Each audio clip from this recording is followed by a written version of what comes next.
Bonsoir à tous. Il y a 1000 façons de faire de l'art et plus précisément de la photographie. Oui, il y a 1000 façons de l'imprimer, 1000 façons de la montrer, de lui offrir un support, n'importe quel support d'ailleurs, même la boue. Et oui, la preuve tout de suite avec le photographe et alchimiste Lucas Leffler. Il est l'invité de LCR ce soir.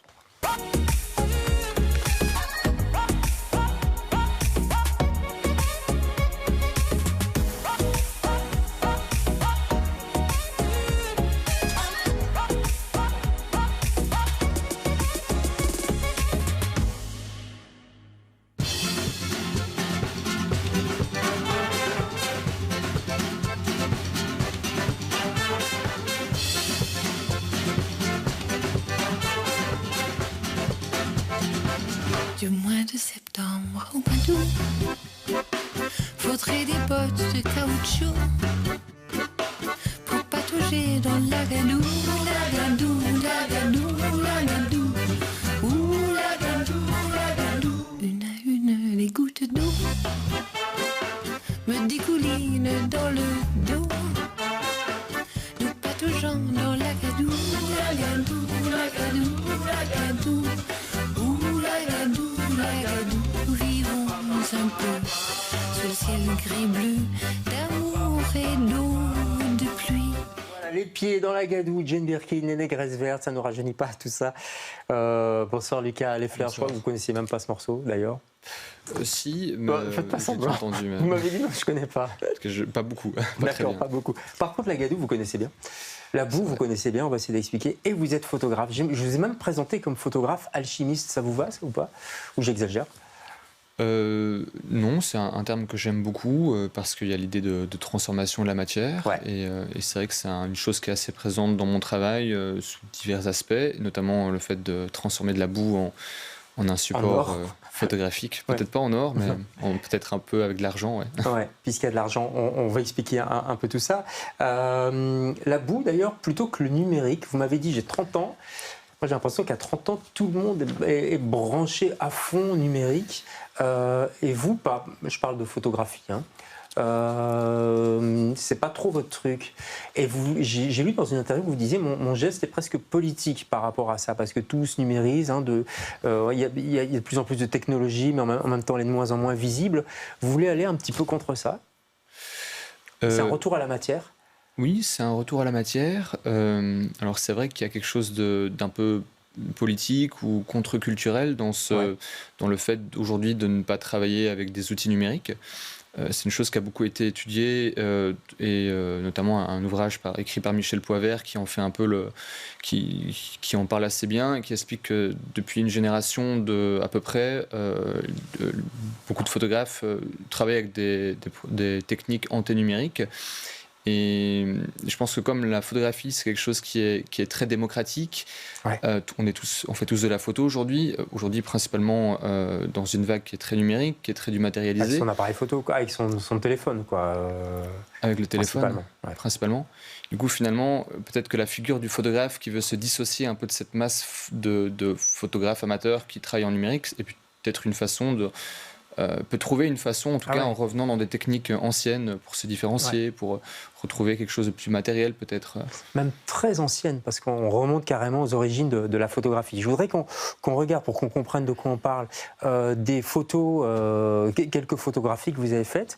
Et je voudrais qu'on parle du support. Voilà, on les voit là pour l'instant, elles vont défiler. Vous travaillez comment, Lucas? Vous récoltez de la boue. Du côté de Anvers d'ailleurs, pas loin de l'ancienne usine Agfa Gewart, c'est bien ça? Tout à fait. Il y a là un ruisseau qui est complètement pollué, enfin qui était pollué en tout cas, par de l'argent. Oui, c'est un projet de recherche sur lequel je travaille depuis pas mal de temps. Alors, vous me posez la question de comment je travaille, et moi je travaille toujours d'abord en faisant des recherches sur un sujet précis. Là, cette recherche, c'était l'histoire de ce ruisseau qui a été pollué pendant le XXe siècle par l'usine Agfa Gewart. Le Silverbeek, ils l'appelaient là-bas, ce ruisseau. Oui, le ruisseau d'argent, du coup.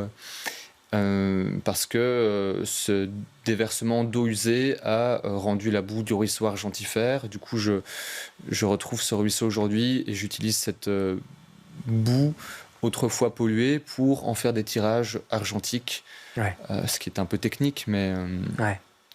Mais vous dites, Lucas, vous dites autrefois pollué parce que entre-temps, écologie oblige, c'est bien normal, ils ont un peu géré cette pollution. Ça veut dire qu'il n'y a plus d'argent dans cette boue, il y en a encore?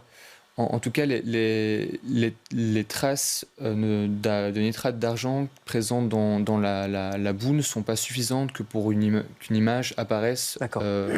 clairement en chambre noire. Donc le nitrate d'argent noircit à la lumière, ce qui est la technique de photographie en chambre noire argentique. Du coup, on utilise de la lumière et l'image noircit.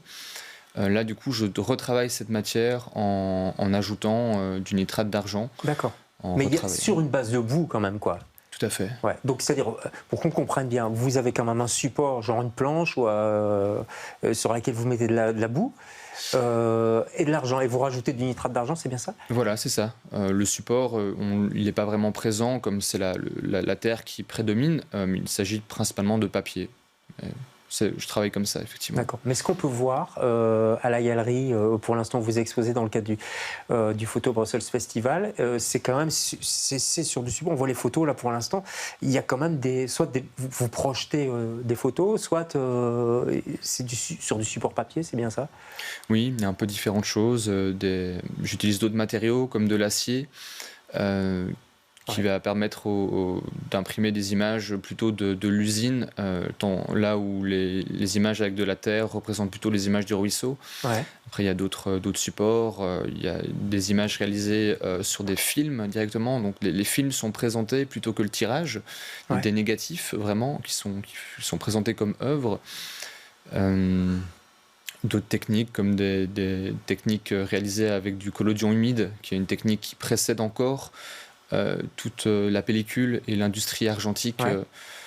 un peu différentes choses. D'où le nom de Constellation of Nitrate, qui est plutôt une sorte de déploiement une myriade de Ouais. différents travaux, mais qui ont pour point commun finalement le nitrate d'argent qui Ouais. est présent dans toutes les œuvres en fait. Ouais, c'est ça, comme plusieurs étoiles autour de ça. On en revient un peu aux origines, je le disais tout à l'heure, mais c'est ça, on pense à Daguerre, et c'est daguerréotypes, et puis il y a eu d'autres photographes aussi qui ont travaillé comme ça directement sur des plaques d'argent. Ça vous intéresse tout ça? Ce travail des origines? Oui, ça m'intéresse beaucoup parce que je m'intéresse beaucoup à l'évolution des techniques Ouais. et comment l'évolution des techniques impacte l'image et le rapport qu'on a à l'image. Alors c'est vrai qu'il y a quelque chose de fascinant dans ces primitifs de la photographie que sont Niepce, Daguerre, Talbot en Angleterre, Ouais. parce qu'il y a quelque chose, comme on en a parlé au début de l'émission, d'alchimique. D'alchimie, de magique, hein, ouais. Voilà. Ouais, quand Daguerre a sorti sa première photo, c'était en 1938, je crois. Tout le monde était saisi, quoi.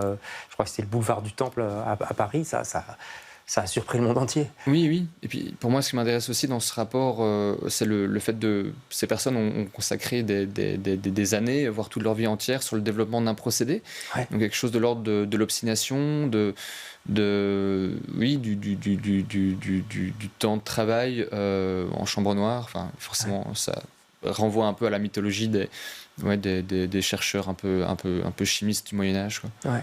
Les alchimistes, ouais. Des alchimistes. Vers où vous allez aller maintenant? Parce que ça, bon, vous avez fait plusieurs expos déjà. Hein, ce sont des expos qui tournent. Vous avez reçu plusieurs prix d'ailleurs. Mais vers où vous allez vous diriger? Il y a cette boue effectivement. Maintenant, est-ce que vous avez déjà d'autres? Est-ce que vous aimez les recherches, les archives, etc. Vous avez déjà d'autres visées? Oui, donc mes dernières recherches portaient beaucoup sur la transition numérique dans les années 2000 et la fin de l'usine Kodak. Ouais. Après Agfa, on passe à Kodak. Voilà, donc après Agfa, on passe à Kodak. De ce moment de transition où toute cette industrie s'est effondrée. Donc c'est je continue à développer ce travail, notamment en récoltant des images d'archives chez Kodak, au musée Nicéphore-Niepce, qui est du coup pas très loin en Bourgogne, pas très loin de là où se situait l'usine. Ouais. Et je suis en train de travailler actuellement sur un projet de publication qui va montrer ces images d'archives, de production, des émulsions, et qui renvoie aussi à nouveau vers l'alchimie, vers ce travail en chambre noire, mais dans une dimension assez industrielle et un peu froide. Ouais. Donc Ouais. ça va venir. Ouais. Dimension alchimique, je sais pas si ça se dit, ou alchimiste, je sais pas. s'en fout, mais en même temps social, j'ai l'impression aussi, parce que c'est quand même la fin d'une époque. Il y avait des gens qui travaillaient chez Agfa, il y a des gens qui travaillaient chez Kodak, qu'est-ce qu'ils deviennent, il y avait des maisons, il y avait toute une organisation sociale autour de ces usines qui était très importante. C'est la fin d'un monde aussi que vous voulez montrer, j'ai l'impression, non ? C'est la fin d'un monde, et puis c'est aussi quelque chose qui est un peu inscrit dans cette technologie d'image, le cinéma, la photographie qui naît de l'industrie et donc qui est vouée à tout le temps devenir, à être innové, à être obsolète, à générer de la ruine, Ouais. et donc forcément à faire perdre des emplois, qu'est-ce que je pourrais rajouter, à générer de la pollution et une forme de toxicité plus, aussi. ouais. Donc, mais effectivement, dans le cas de Kodak, plus précisément en Bourgogne, il y avait 3000 employés quand même, et effectivement du jour au lendemain, Ouais, c'est un monde qui c'était s'est terrible, effondré, ouais. et ces personnes ont dû se reconvertir ailleurs. Ouais. Ouais. C'est en ça que votre travail est politique aussi, je trouve, parce que vous venez de parler de pollution, on a parlé de social, enfin il y a tout ça aussi, quoi, je trouve, dans votre travail, qui se ressent. Oui, Non bah, ouais. merci. Oui. Je me sens pas engagé politiquement, mais je pense que Ouais. c'est justement ce qui fait un travail artistique peut-être cohérent, c'est aussi être le reflet d'une époque. Ouais. Et, Complètement. et forcément, on vit dans une époque où on est inquiet, où on est angoissé. Voilà, certains vont parler Ouais. d'anthropocène, même à l'échelle politique, et je pense que ça se reflète indirectement dans les travaux dans certains de mes recherches, mais aussi de mes contemporains artistes. Et vous faites beaucoup de recherches, vous lisez beaucoup, notamment je vous ai demandé de me choisir un livre, vous m'avez choisi un livre de photos, ça ne m'a pas étonné. Ça s'appelle Gold and Silver. Pourquoi ce livre ? Alors pourquoi ce livre ? Parce que je l'ai découvert il n'y a pas très très longtemps. C'est un livre qui présente des images d'archives, et j'aime beaucoup les photographies d'archives. Ouais. Et donc ce livre présente une série de portraits d'orpailleurs américains, Ouais. donc des chercheurs d'or qui travaillaient le long du Mississippi pour récupérer des pépites d'or à l'époque, et qui étaient finalement les premières personnes aux États-Unis à se faire tirer le portrait, parce que le daguerréotype venait de s'exporter à cette époque aux États-Unis. Et c'est une chose assez intéressante, parce qu'on les voit avec... en fait, c'est tous des bandits, c'est tous des gens très pauvres. Ouais. La fameuse rue vers l'or, quoi. La fameuse rue vers l'or, ouais. Et tandis que le portrait en Europe et en France était réservé à la classe sociale bourgeoise. Ouais.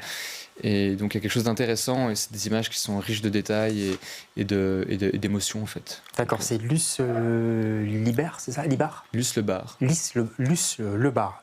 Pour le livre et pour votre exposition, allez la voir, parce que la meilleure façon de comprendre cette technique, cette approche qui est très engagée, très belle aussi, parce que c'est saisissant quand on voit les photos en face de nous. C'est à la galerie Lee Boens, c'est du côté de Forêt, rue du Charme exactement, numéro 36, pour être précis, rue du Charme. Bah voilà, ça tombe bien. C'est jusqu'à la fin février, c'est dans le cadre du Photo Brussels Festival. Merci beaucoup, Lucas, d'être passé chez nous. Bonne continuation dans vos recherches. J'espère qu'on se retrouvera, qu'on se reverra pour parler de votre recherche autour de Kodak.